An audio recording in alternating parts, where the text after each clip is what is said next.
And then I caught myself being on the third floor of Science Hall in like 1982, and I was hunched over a drafting table with pens and rulers, and I'm like, I don't think I belong here. I think I like reading maps. I don't think I like actually drafting maps, and way back then. So I've always had a soft spot for maps, and I'm thrilled to be here with you, and I want to share with you a presentation that shows the importance of important visuals when you try to tell a story. And the topic is the Missoula floods, but the Missoula floods are a conventional story, but there's also a Missoula floods story that's unconventional.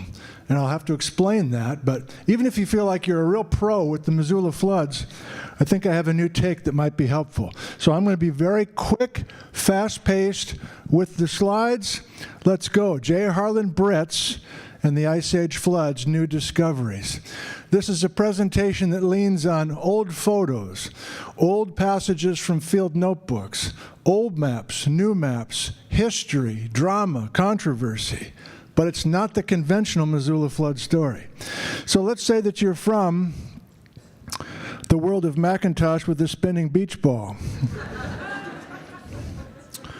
I do a YouTube series of live programs, and the pandemic is when I started trying this live stuff. I'd never done that before, but I taught myself how to live stream on YouTube because we were all trapped at home. And pretty quickly, especially because of those very unusual circumstances, I built a very large audience. I live in a dinky town called Ellensburg, Washington, and I teach at the local dinky college, but there was people from all around the world who were tuning into my backyard 5 days a week. I could not believe it, and they were all scrolling by in the live chat. And so one thing led to another once we started to reemerge from that weird time.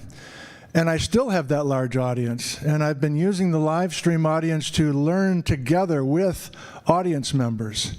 And in this particular case, this past winter, I did 26 episodes live, and geologists were watching, and just general enthusiasts were watching, but there were also skilled librarians, cartographers, others, archive people, people who knew how to work with databases. And they contributed in a major way to what I was trying to do. And so it really was a community of people learning how to put a new narrative together based on documents, based on field journals that were from 100 years ago. And so there are geologists who had their whole lives telling one story, and now we've got this community of people from all over the place who are saying, look, we're finding some resources that are a little bit different than the conventional story that's being told. And so it all kind of came to a head last May when we got everybody out there together. So if you've heard of the Missoula flood story, this is the main character, J. Harlan Bretz. And he looks like this in different stages of his career. And so the conventional and the unconventional story all focuses on this fellow Bretz. This is a map made by Daniel Coe. Do you know that name? Daniel Coe? So I tried for a full hour while filming with my little iPhone to get Dan to say something positive about himself on camera. It never did happen after an hour. But I think most of you know how talented this guy is. And that's on, yes. So this is just a small sampling of Dan's work. If you're unfamiliar and the look of Dan Coe's work, just one type of a look, but this is one way to tell you and coach you up on the most basic elements of the conventional Missoula flood story. It's an ice age time.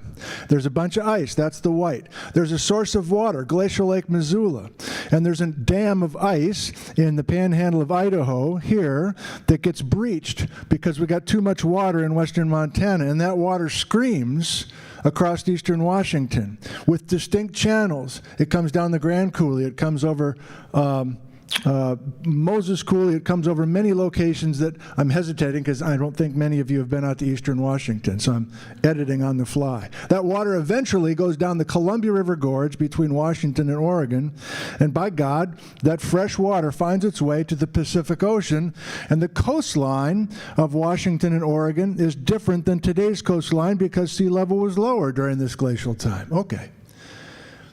There were dozens of Missoula floods. It didn't happen just once. But the path is generally what you see here. The source of the water, the conventional story I'm telling you, the story that's been told countless times over the last 50 years, is that there was a hell of a lot of water, fresh water, in western Montana, Glacial Lake Missoula. And we know exactly the high water mark of at least one of those lakes. University of Montana, there's shorelines right above campus. You go downstream, you go into eastern Washington, and there are very unusual landforms. This is a place called Potholes Coulee, or Ancient Lakes. It's a desert today. There's agriculture fields here, but this is a twin cataract system, and it doesn't take a rocket scientist to figure out that there used to be waterfalls there. But when, and why, and where did the water come from? And the Grand Coulee is a major feature. You might know of it because of the Grand Coulee Dam, but there's an actual large canyon called the Grand Coulee that you can drive through. And this is a place locally known as Dry Falls in eastern Washington. It's a portion within the Grand Coulee. And we created some animations for a TV show, and we put in the water to come over Dry Falls. This isn't a Niagara Falls thing. This is a more catastrophic thing. This thing costs $10,000, so we're going to watch it, okay? We're going to get our money's worth out of this thing.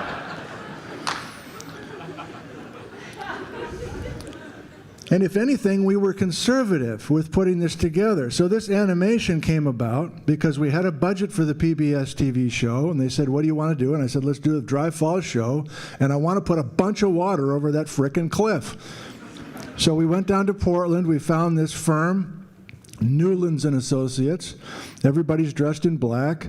They've got the stylish frames. And we're talking about this place in eastern Washington that they had never been to. But I was trying to convince to them, or convey to them, that there was a 400-foot high cliff, and we needed 400 feet of water coming over that cliff.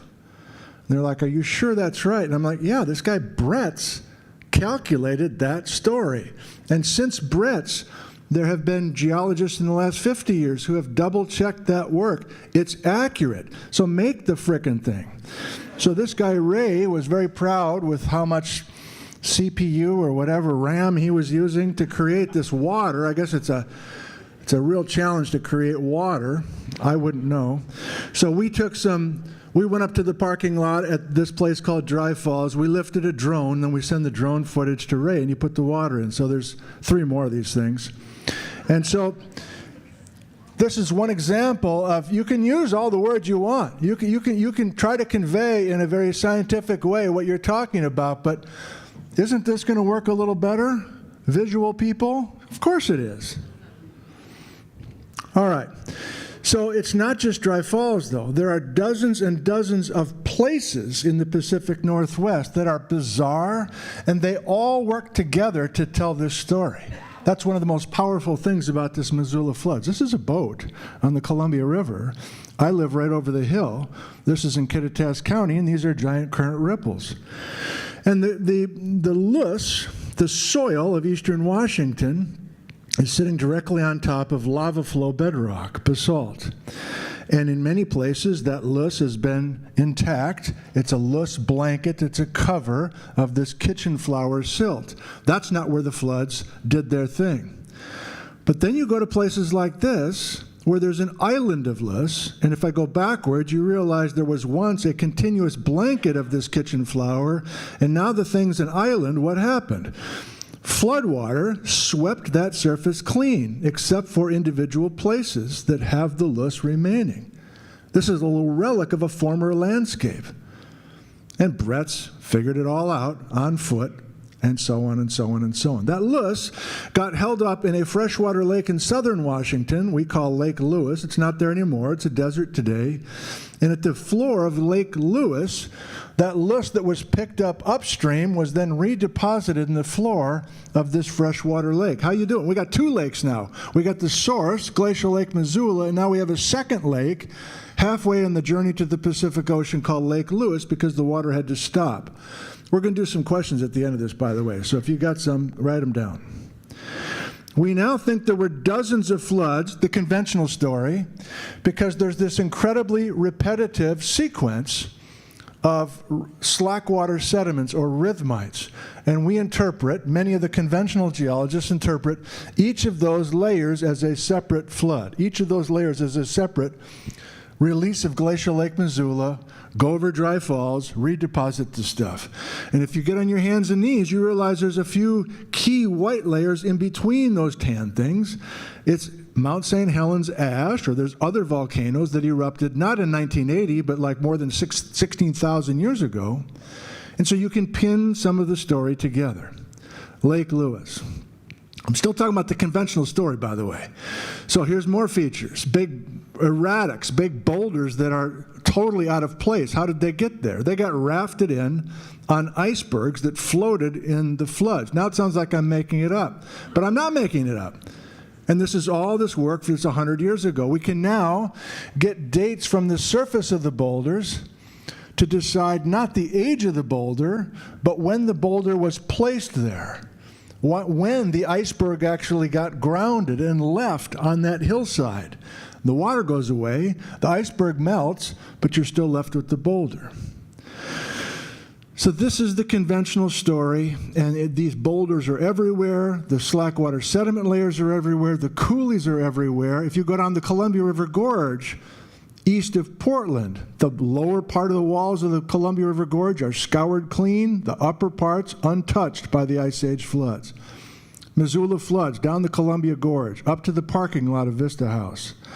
So Dan Coe's telling the conventional story, and I'm circling the source in red. Okay, then the pandemic happens. I freak out. I don't have anything on my calendar. I teach myself how to live stream, and I do 5 of these a week. And there's 75 of these just from the spring of 2020. And I'm using homemade props to try to tell stories and everything. And it's geology all across the Pacific Northwest. To an international audience, most never, ever planning on coming to Washington, but it was fun to explore that. And I've since just been inspired and motivated by the audience that just keeps showing up. So there have been all sorts of programs since the spring of 2020. Okay, this was a big day for me, and it's how we get into the guts of the unconventional story that's going to be the rest of today. Oh, boy, we're looking at our watch. Okay, well, let's see. What do we have here? Okay, we're good. So this is a place called the Upper Grand Coulee. It's not far from Grand Coulee Dam.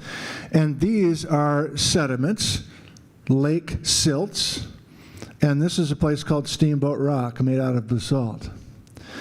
And I wasn't out alone that day. I was with a very famous geologist, Brian Atwater. And Brian gave me a day to hike around in the Grand Coulee, and I was asking questions while filming with my iPhone. So this video's online if you get real interested in this story. And I'm going back and forth with Brian. It's a style of filming that I enjoy. It's intimate. Joel Gombiner's here. I've had a few videos with him as well, and with Dan. So at one point, I said, Brian, I'm getting confused. I can't keep your story straight. You say there's lake sediments, then you're saying the coulee was created. I'm starting to get confused. It's jumbled in my mind. And he says, you know, Nick, the easiest explanation is that the coulee, the Grand Coulee, was carved long before the Missoula floods. And I kept filming, but I must have had a crazy look on my face, like, what did you just say? I don't understand. I've never heard this, that the coulee was carved long before glacial Lake Missoula ever existed? How come nobody's saying that? He said, Bretz is the guy that first proposed that. And I'm like, we all tell the Bretz story, and it's not saying that story. So I got interested. Are there actually two very different times to create the Missoula flood story? Is there an older, bigger time, possibly as old as 150,000 years ago, that did the carving and the cutting of these massive canyons? And then is there a more conventional, younger, but smaller time by comparison, roughly 20,000 years ago, that lays down these delicate beds? So what did I just do with you so far in this presentation? I told you the conventional story that was only focusing on the younger, smaller story. And the rest of the winter, the majority of winter that just passed was looking into whatever I could find to back up that original story of what appears to be lost to time, this older, bigger story. Well, I didn't have to look hard or long before I found this map. And this was crafted by J. Harlan Bretz in 1923, which shows what? It shows the Grand Coulee, Moses Coulee. It shows all these places that Dan Coe was just showing us in his map. But Bretz put in an ice sheet in Washington, and he didn't have a glacial Lake Missoula. He had an ice sheet over the city of Spokane, and he had water coming out from underneath the ice sheet. A totally different story than the conventional glacial Lake Missoula story. In case you're getting confused or frustrated, the Missoula flood story is real. There was a glacial Lake Missoula, but I colored that red. And I chose blue for anything much older and bigger. And I just went with that color scheme the whole rest of the series, just referring to red and blue times. And so all of these episodes are there. If you're having a hard time falling asleep tonight after drinking a few drinks, like turn one of these on, you'll be out like a light. There's 26 of these things, and I just could not stop. Once we got towards the end of the alphabet, I was up to more than 3 hours with each episode. I was taking bathroom breaks during the live stream. It was so long. But I felt obligated to pack so much into these programs because the viewers were contributing major discoveries. It was a total learning. I was just the moderator by the time we got to letter R. So let me play on that and give you some examples, but you have the main message now, I think. Red, blue. Red, blue. You know what I'm talking about, right? Red is the young source of water in Montana. Blue is the older source that somehow is water coming right out. I'm getting excited now. Coming right out from underneath the ice sheet. Is that even possible? According to Bretz's original proposal, yes. Okay, we've seen it. We get it. So now if we continue to look at photos from eastern Washington, now hopefully you're starting to think, well, is this blue or is this red? And I'm saying, this is blue. This is a place where high energy water is carving, digging, making potholes in the Grand Coulee. That's a separate time with high energy water compared to the smaller relative time with the Missoula floods coming in. These are potholes. This is a frickin' truck. They're 50 feet across, they're 50 feet deep. They're right at the base of Dry Falls itself. All right, let's get our money's worth. But now maybe this is blue water and not red water. And if it is red water coming down the Grand Coulee, maybe the red water is just decorating. Maybe it's not doing the carving. Do you see the difference now? It didn't all happen at the same time. The conventional story is everything's compressed. The major excavation and the decoration of all these delicate beds are all happening simultaneously. Not so according to Bretz's early work in the early 1920s. You can see it now, I hope.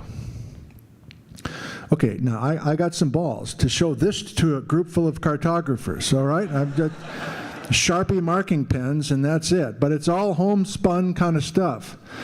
This is my way of saying, let's expand on that thought of Bretz originally. What is he thinking? Well, many of you know that the topography, even today, of British Columbia is a bunch of north-south valleys.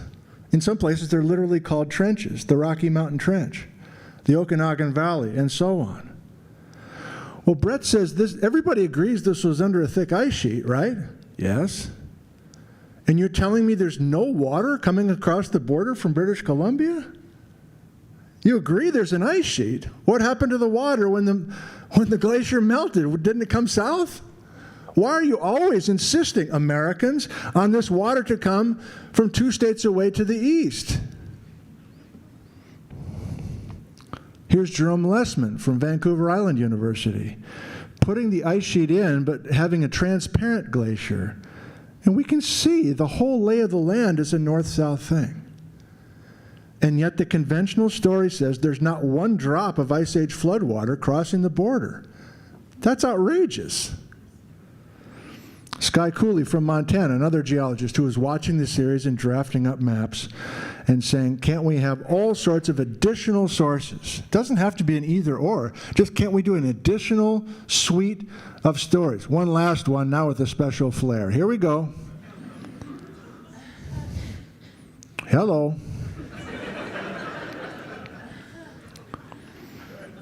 We're still at Dry Falls. We know we need catastrophic amounts of water. There's no getting around that to create those landforms. But where's the water coming from and when? Continuing, geologist in Montana says, well, I've got blue, I've got red, I've gone through the literature, I've got 2 generations of ice advance. That's this gentleman, Sky Cooley, who was turned out to be a major contributor. He's got beautiful photos, visual, of the glacial till in the Mission Valley, 2 different generations. Sky made this map apparently just one afternoon after we quit a live stream. He's got older, bigger, blue ice. And this is what I was taught in the Midwest. Maybe if you ever took a geology class, maybe you were taught this too. This is not revolutionary to say that the older ice advances got further south than the younger one. But why is that not a narrative with the Missoula floods? So Sky was having fun with our ideas. And we now have marine isotope stage records, global precision from the ocean floors to get reasonable dates for these ice advances. Okay, so then I started interviewing geologists live, and they were willing to be on camera, and they knew what I was up to by the time I asked them to be on. And so I asked the geologist who knows the Columbia River Gorge better than anybody, Jim O'Connor. He spent his whole career. Jim, do you see any evidence of this blue time coming down the Columbia River Gorge? No, I don't.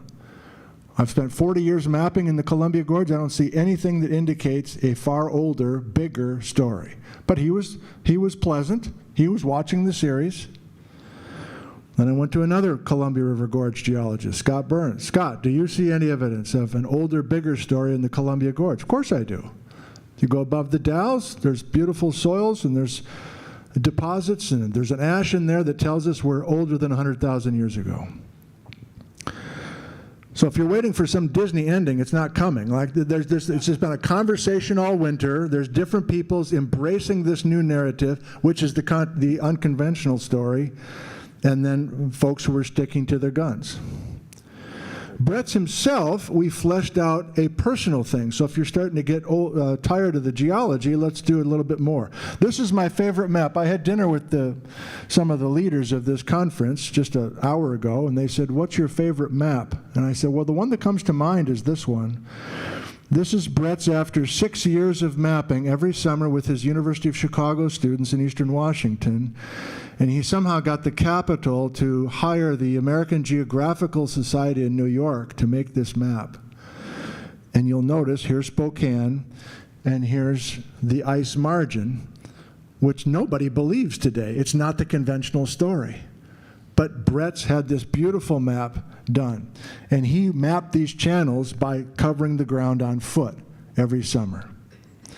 This is a more modern, quote-unquote, 1956 map showing the same thing. Bretz never backed off of this Spokane ice in the Spokane time. But Bretz wasn't just born a savant. He had to learn some of this stuff, too. He started teaching high school in Seattle when he first moved out west, and they were moving all the hills in Seattle at the time. So there were exposures of what traditional glacial deposits look like, and he took note and folded it right into his high school teaching. So Bretz was a high school teacher for many years before he became a professor and an academic. Here's some of his high school students at Queen Anne High School in Seattle during their third period class before the hill was gone by blasting the sediment into Elliott Bay. The PhD by Bretz was and still is the best work done on Ice Age geology in Western Washington, another Dan Coe illustration.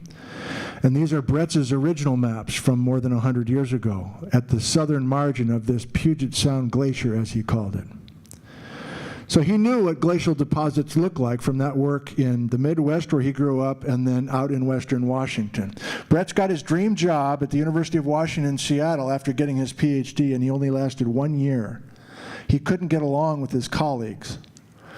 And this is, now the viewers are starting to find things and sending them to me, and then I'm sharing it with the community. Here's Bretz giving a free popular science lecture under the auspices of the Mountaineers. J. Harlan Bretz, Geology of Puget Sound. There will be many lantern slides, no technical language, and no charge of any kind. Friday, December 19th, 1913. Again, more illustrations of how the viewers were engaged and could do far more than I could do on my own. So one of the viewers said, I think I asked the live viewers, can anybody figure out where Bretz lived? I think I heard somewhere that he actually built a house and planned to do his whole career at the University of Washington. So somebody emailed this to me. I found this cover, Bungalow magazine, and it says that it's Bretz's house that he built. So then next live stream, can anybody figure out where this house is? I know that's a tall order.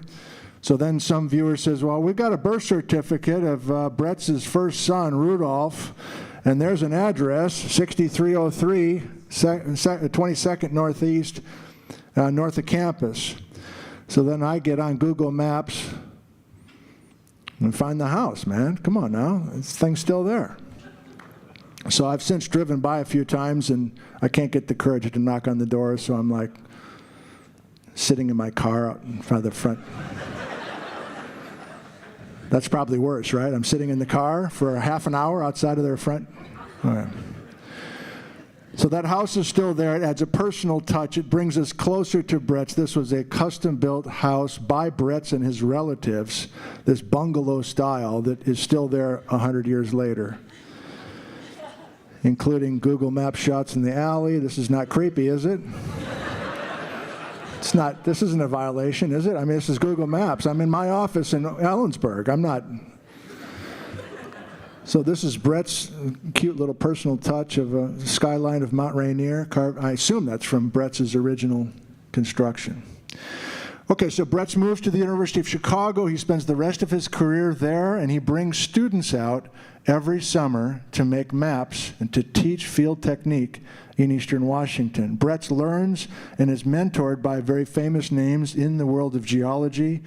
And all those summers, Bretz is either working in the Puget Sound with his students, then the Columbia River Gorge with his students, and then finally the place we're talking about tonight, the channeled scablands of Eastern Washington. So the Columbia River Gorge, I never thought of as a Bretz place, but pre-World War I, that's where he was going. They didn't have a car. He was jumping trains with his students and walking and making geologic maps. And he's the first to note that the lower half of the Columbia River Gorge is rugged and the upper half was contoured gracefully. Why? He eventually built this story about an Ice Age flood or series of floods that came down the Columbia River Gorge between Washington to the north and Oregon to the south. The viewers got this article and might share it with the group. So all these details, even the names of Bretz's students are coming through.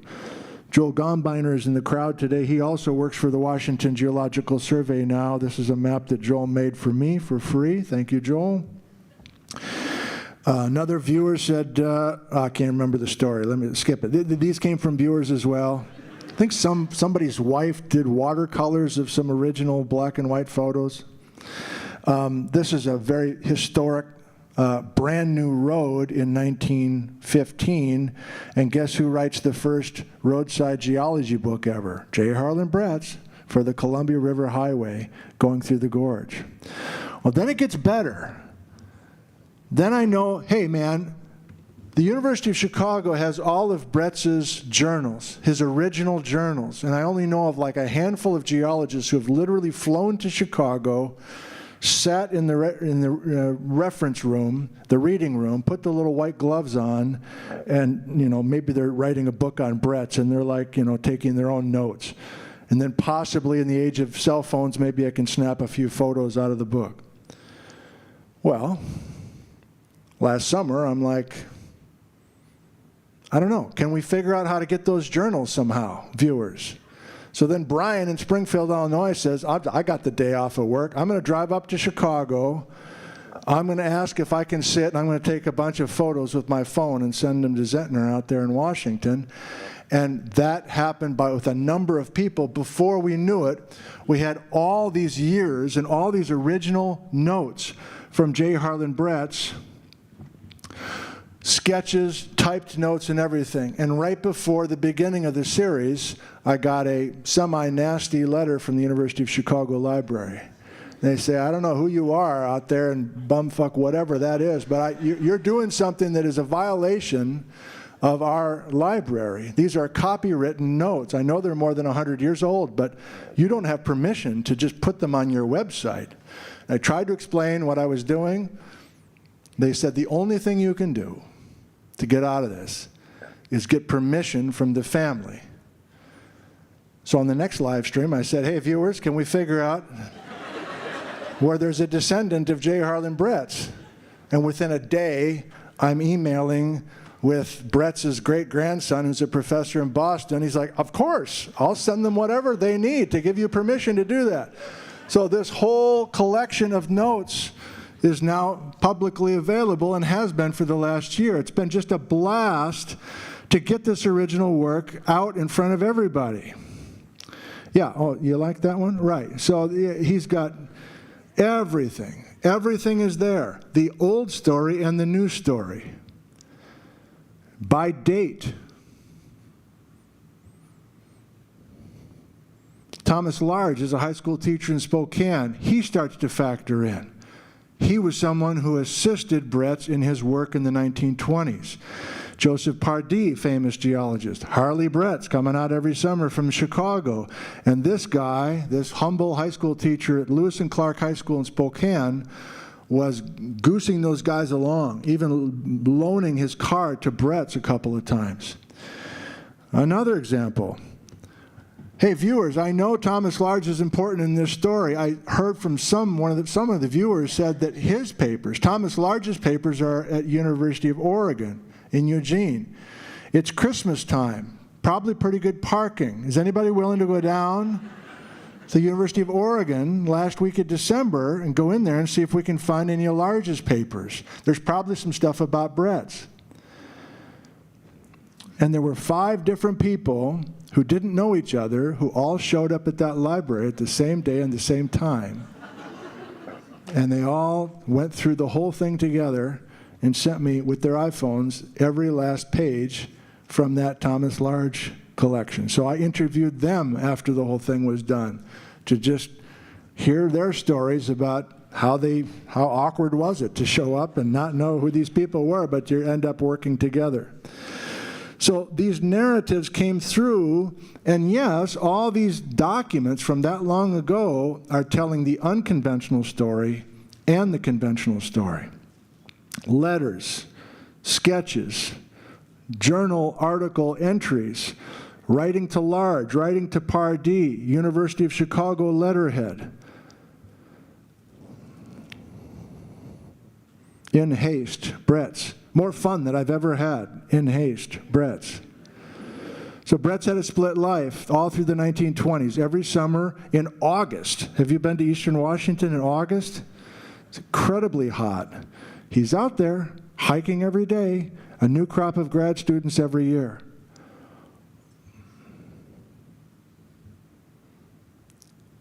But the emerging story back then and the story I'm telling today, even at Spokane, is the blue, older, bigger time and the younger, red, smaller time. Bretz's covers with his grocery sack cut and pasted onto the covers. Okay, we're coming towards the end. One of the viewers lived in Spokane, and he had a whole career with Google Maps, Google Earth, military stuff he couldn't talk about, blah, blah, blah, but he had skills. And he started going through each of these pages in Bretz's journals, and there were dates and there were locations. So can you guess what he did? He started plotting this stuff on Google Earth.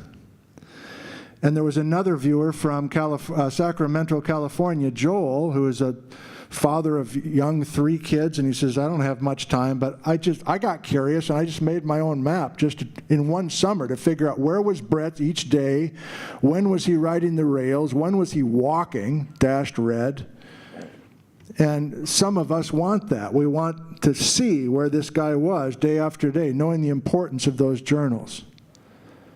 So that detail, the stuff that wasn't available until I got permission from the great-grandson, became very easy to access through my website, nickzentner.com. So here's another character, just a retired viewer from Liberty Lake, Washington. He quickly became known as Google Earth by Glenn. And Glenn started putting thumbtacks every place that Bretz was by summer. And he put notes for each of the field trip notebook, each of the field notebook entries he typed in for each of the green thumbtacks. And so, come on, man. And it's all there now. The files are right there, the KMZ files or whatever. You guys know what you're talking about. So I interviewed Glenn as well. All these things are now free and available to anyone. If somebody wants to write a book, it's all there for you. So here's Glenn saying, I went through more than 1,000 pages in Bretz's notebooks. I put in more than 1,500 green thumbtacks, and I'm still married. And Bretz, I'm willing to listen to Bretz. Even the experts today who are considered the authorities on the Missoula floods come nowhere close to Bretz spending more than 300 field days total in the 1920s. So that map is based on hard work before satellite imagery. All that Bretz had for mapping was this. And he made a map. Let me show you how accurate it is. This is Google Maps, I guess. Overlay Bretz's handmade 1928 map. It's perfect. He never got in an airplane. He never had any of the technology that we have today. That alone is impressive. Forget about the geology, just this alone. All right, how do I wrap it up? Yeah, it happened a long time ago, everybody. He eventually drove out from Chicago, brought his young family with him. I know how we're finishing. Yeah, so a couple final things, and that's how we're finishing. And then if you're still wanting to talk, we'll do a little live Q&A. In the late 20s, Bretz said, I got to figure out where this water's coming from. And he spent 2 summers, especially this summer, exclusively in British Columbia, looking for a way to generate water under that ice sheet. And he got very excited because he thought he found it.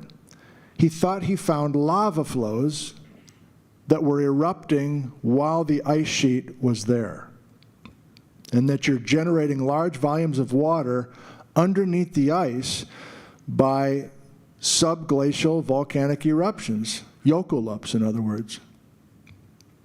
And he was starting to share his results, newspaper articles, source of the glacial flood. In his notes, here comes now the statement of the great find, perhaps. In the bottom of Kettle Valley at Cookson is a valley basalt flow. Exclamation point. He's not an exclamation point guy, normally. He was jazzed up. He was fired up. And his maps all had these channels just suddenly stopping in northern Washington. He's like, I need that ice sheet right at the head of each of those channels. Why can't I do that? So in December of 1926, he presented at the University of Wisconsin at the Geological Society of America annual meeting, and he presented a talk, What Caused the Spokane Flood? And all systems go, he was ready to just nail that down. And I'm not sure, but I'm guessing he was ready to go right back to British Columbia the following summer. And then if you know anything about the Bretz story, what do you know about the Bretz story? What's maybe the most famous part of the Bretz story? Does anybody know? Why is he such a compelling figure? He was peddling a story of catastrophism at a time when in geology that was a no-no. Everything was supposed to happen very slowly and gradually. And catastrophism meant you weren't a real scientist. Thank you for that, but I'll go one step further. he was called to headquarters. All the United States Geological Survey experts of the time gathered in Washington, D.C., and they invited J. Harlan Bretz, this guy telling this crazy story about the Spokane flood. They invited him to their room, their meeting room, the Cosmo Club. And Bretz spent weeks getting ready for that talk to present all of his findings in Eastern Washington. And it was an hour-and-a-half talk without a break, according to his notes. And he laid everything out for these experts. And after 90 minutes, he sat down, and one by one, each of the experts of the USGS stood up and said, "Your story's impossible. There's no way you can have that amount of water coming over Eastern Washington." And so he went into a deep depression the rest of the spring of 1927, and then got over that. And in the summer of 1927, he gave up on British Columbia, and he redoubled his efforts and revisited every site that he'd ever been in the previous 5 years to prove the bastards wrong, published on it, and switched the narrative to glacial Lake Missoula. Before 1927, he wasn't talking at all about a source of water in Montana. So that's up for interpretation, but my personal thought is he switched to a different source of water just to get some kind of traction with his critics. And the subglacial stuff was just a bridge too far. And so suddenly in his notebooks, he is talking about Montana, the conventional story, and that's only that portion of the story is what's now told. I'm finishing with this. There are hundreds of letters in those archives. This is my favorite. And I'm going to read it to you and try not to cry. These are two old men writing to each other. This is Aaron Waters, who lives in Santa Cruz at the time. Dear J. Harlan, thank you very much for sending me a copy of that fine book in 1978 on the Scablands. It is nice to see that they give credit where credit is due to the man who walked the weary hundreds of miles and made the countless accurate observations that put the whole thing together. Today, with the stunning satellite pictures, abundance of paved roads, and outstanding cuts made by dam builders, irrigators, engineers, and road builders, the, quote, documentation they have given was easy to get. Not so when you were engaged in the hard physical labor that made your documentation possible. To me, as a country kid who grew up on the Waterville Plateau, it is a delight to see that this later work, supported by floods of NASA and NSF dollars, and supplemented by photographs, maps, and ease of travel, has done little to document, but a great deal to confirm the hypothesis, the no proof that you offered equipped with little more than a pair of sturdy legs and particularly agile and observing mind. Dollars and what they buy are never equivalent to what a brilliant mind and determination will do. Yours is the glory, and I salute you. Best wishes, Aaron Waters. And the guy who underlined in red ink, J. Harlan Bretz himself, age 98. So before he passed away, Bretz died when he was 99. 2 years before he passed away, he was given the biggest award, the biggest medal that we have in geology, the Penrose Medal. And he was too ill to attend, but lots of congratulatory notes were sent his way. And Bretz started dealing with a young geologist at the time, Vic Baker. And now Vic Baker's an old dude, as well as Richard Waite. Both of these guys, in their early parts of their career, went to Bretz's house in Chicago to learn what they could. And now those old guys, including Atwater, are mentoring the next generation, including Joel Gombiner sitting in the fourth row here. So there is some renewed interest, some renewed energy.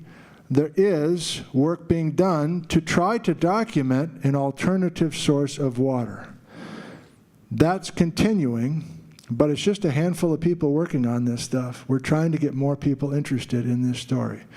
And so, dear listeners, if any of this appeals to you, I do have a website, nickzentner.com.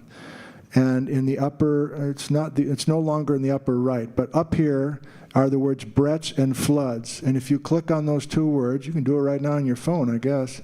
every one of these frickin' papers, magazine articles, Google Earth files, field notes, cursive, typed. They're all there waiting for you to enjoy. Thank you for your attention, everybody.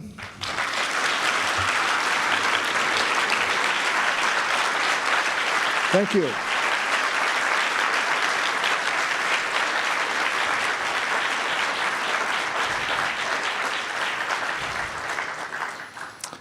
Thank you. If you've had enough, I understand. As there's probably booze right out there, huh, Hannah? Okay. Thanks to Hannah and Sarah and many who got me here, and I appreciate the invitation. If you want to stick around, let's do a little question and answer. If you just shout out your question, I'll hear it, and I'll repeat it for everybody. It might take too long to do that whole thing, Hannah. Yeah, over here.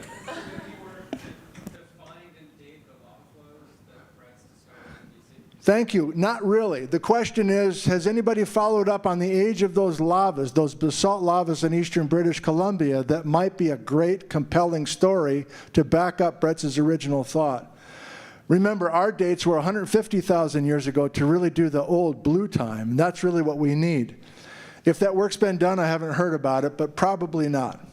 And there's easily like 50 different projects could be started tomorrow if you're a professor who has a grad student, but there's just not the people power that we need to work on these problems. It's fascinating. Yes? Palouse Falls, red or blue? Palouse Falls, red or blue?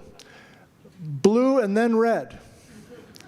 So that's kind of the thought here, that each of these major carving places were hit twice.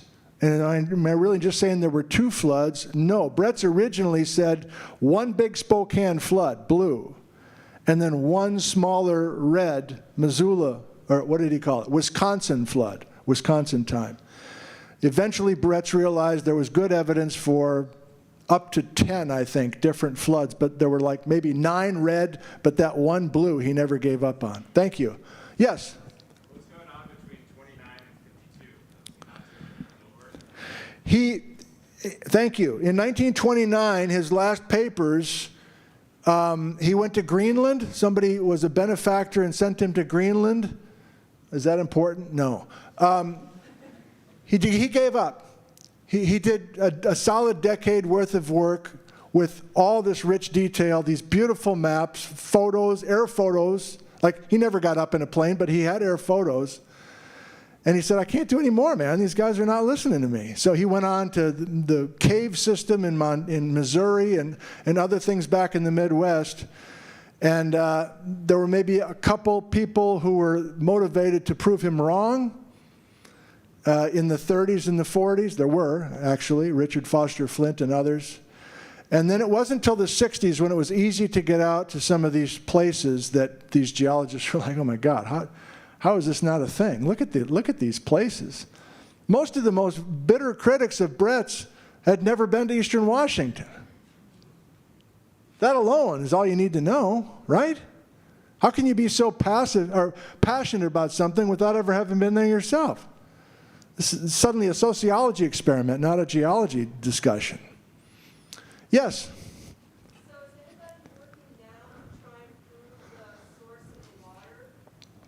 Hardly anybody. So is anybody working now to prove the source of the water? I just wanted to do those programs for myself, and it was satisfying. But I think a small hope is that there would be a new crop of people motivated to work on this. I can think of a couple people, but not on the scale you're talking about. So no, it's frustrating to have what I think are very interesting questions rooted in all sorts of data, and people just, maybe the funding isn't there or something else. Yes, away on the wall there, yes. How has doing this project and getting to press work impacted your work as a teacher or as a scientist? Thank you. How has this Bretz work impacted my work as a teacher or a scientist? I'm mostly just a teacher, and I continue to learn new styles that I think work.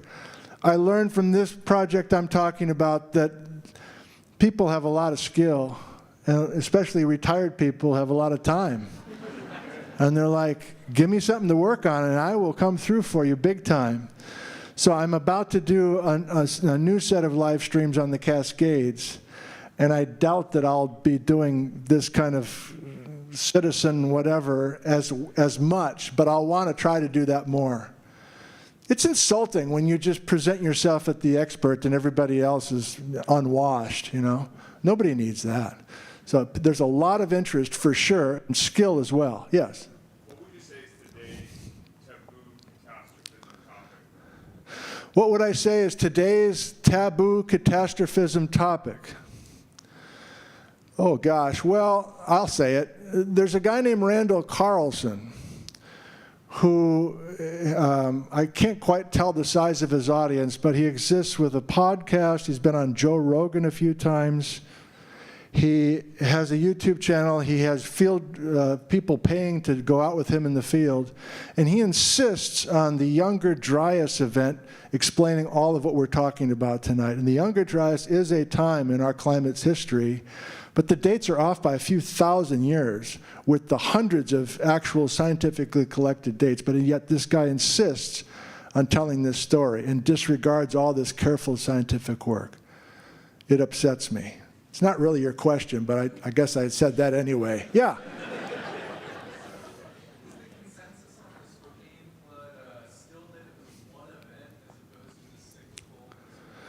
Yes, if people are willing to entertain Bretz's original story even today, the view is one major flood. How does that limit our possible causes for the melt source? How does that limit our possible causes for the melt source? Blue time you're talking about.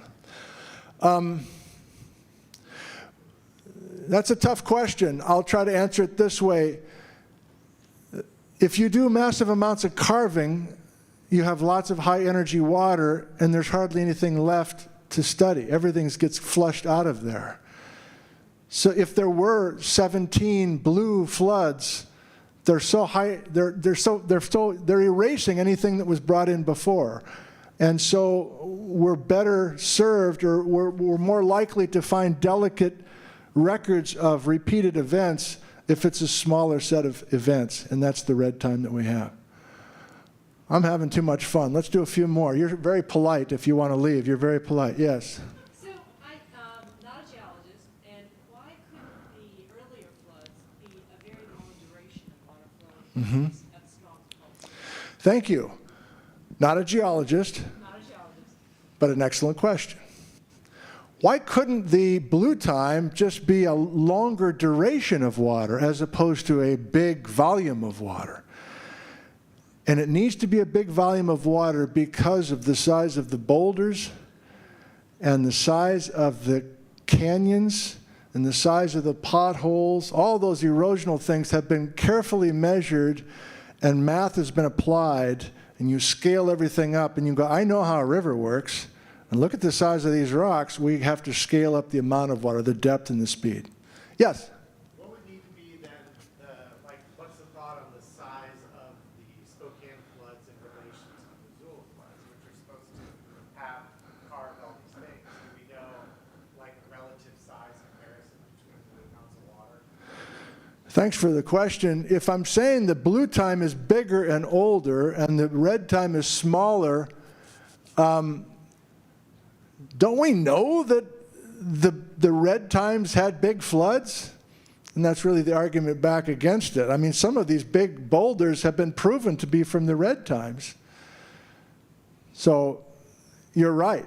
If you're a red person, you have some of these gargantuan deposits and canyons that appear to be from red time, but that data is argued back and forth. That's a terrible answer for your question, Carl. Yeah. Similar question, are all glacial erratics from the red zone, or are there some from the Question is, you've got those erratics that were brought by the Ice Age floods. Do you have any blue erratics, or are they all red?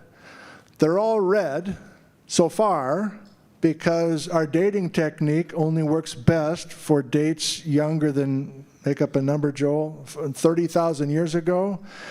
And our cosmogenic surface exposure dating has a harder time to deal with more than 100,000 years ago. So the current technology we have to document certain boulders, we can't confirm the blue time with those boulders and the technology we have in general. Are there any other features in other parts of the world now or in the past that are similar, like analog, in terms of like the structures, or the processes? Like, is there anything similar we can compare to help you? Thank you. Yes, there are other places in the world that have experienced Ice Age floods. I don't know much about them, but the Altai in Asia somewhere has some very similar scaled features that we're talking about. The Mediterranean has some evidence. The English Channel has some stories similar to this. Some geologists and geomorphologists have spent a whole career comparing between these different examples worldwide. So there's help there. How about two more and we're done? And then we'd be happy to talk to you one-on-one afterwards. Yeah?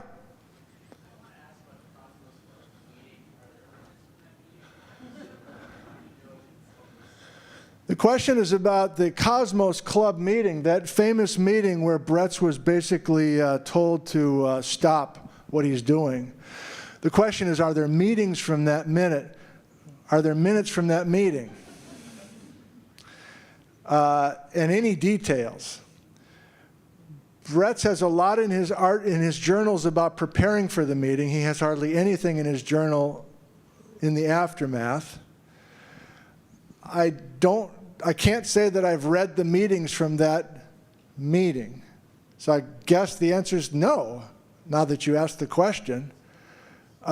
There's little, what do I have? I've got something by Vic Baker that has a little encapsulation about what each expert said, but nothing word for word. Or maybe I'm going to change my answer. We do have it. We do have it. Yes. Getting tired. One more. Yes. Oh! What map would I like someone here to make? Wow. I got to come up with something good. Well, using the topic today, there is a need to take all the new data that we have from LiDAR, which is still becoming more and more clear, and tie it into these bigger stories. If it's all red, if it's all Missoula time, that's fine, but some of the mysteries about did water come across the border from Canada, we now have LiDAR that shows for sure. We have giant current ripples at OMAC coming right across the border. There's no question about it based on the imagery that we didn't have even 10 years ago. And Dan Coe and Joel Gombiner are just starting to work on an atlas of geomorphology that features that LiDAR material. Can't wait to see that, fellas. Thanks, everybody. Thank you. Thank you. Thank you so, so much. That was amazing.